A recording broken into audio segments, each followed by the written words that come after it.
우리는 신앙생활을 하면서 간혹 궁금하고 의문점이 드는 것들이 있죠. 예를 들면 부활 이후 우리는 과연 어떻게 되는 것일까? 또 부활한 몸이란 과연 어떤 몸을 말하는 것일까? 누구도 답해주지 않을 때 참 답답하기도 하고 또 더욱 궁금해지기도 하죠.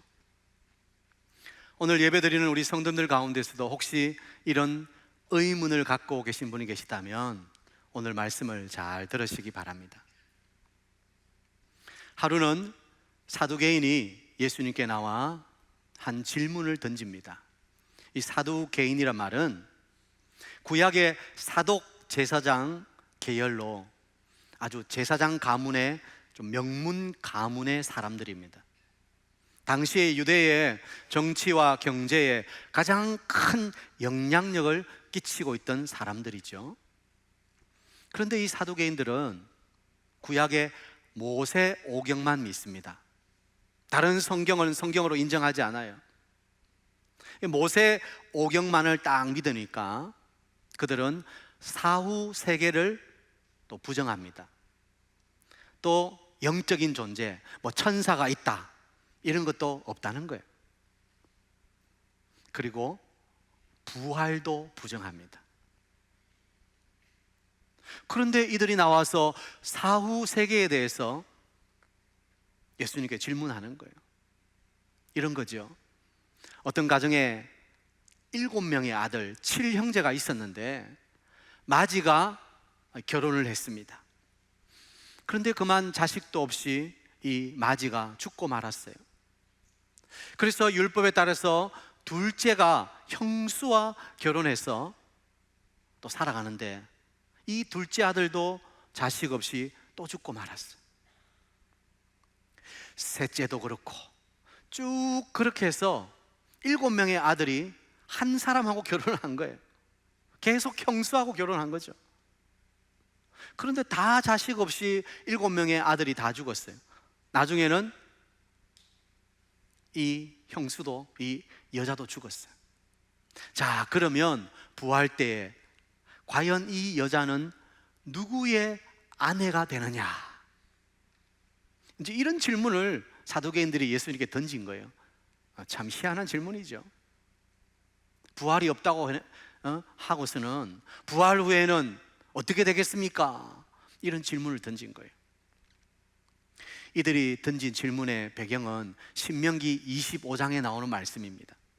신명기 25장 5절에 보면 형제들이 함께 사는데 그중 하나가 죽고 아들이 없거든 그 죽은 자의 아내는 나가서 타인에게 시집가지 말 것이요 그의 남편의 형제가 그에게로 들어가서 그를 맞이하여 아내로 삼아 그의 남편의 형제된 의무를 그에게 다 행할 것이요.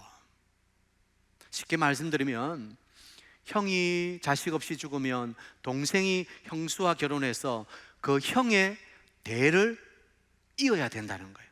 그래서 가문이 끊어지게 하면 안 된다는 거예요. 우리는 이것을 계대 결혼이다 그렇게 표현을 하죠. 아무튼 사두개인들이 그런 걸 가지고 예수님께 질문한 건 다분히 의도가 있는 것입니다. 자기들은 부활을 믿지 않는데 부활 이후에 누가 그의 아내를 취합니까? 7명이 다 결혼했는데 누구 아내가 돼야 됩니까? 이 질문을 한 것은 의도가 뻔한 거죠. 그것은 부활을 부정하고 싶어서 그런 것입니다. 아니, 부활이 있으니까 이런 복잡한 일이 생기는 거 아닙니까? 그러니까 부활은 없습니다. 아니, 부활이 있으면 안 됩니다. 그걸 주장하고 싶은 거예요. 예수님께서 이 사두개인들의 이야기를 들으시고 뭐라고 말씀하시죠? 24절부터 쭉 보면 그것은 성경도 모르고 하나님의 능력도 몰라서 오해한 것이라고 말씀합니다. 우리가 부활하면 장가가고 시집가는 일이 없다는 거예요. 그때는 우리는 천사와 같이 된다는 거예요. 그리고 하나님은 아브라함의 하나님이요 이삭의 하나님이요 야곱의 하나님이다.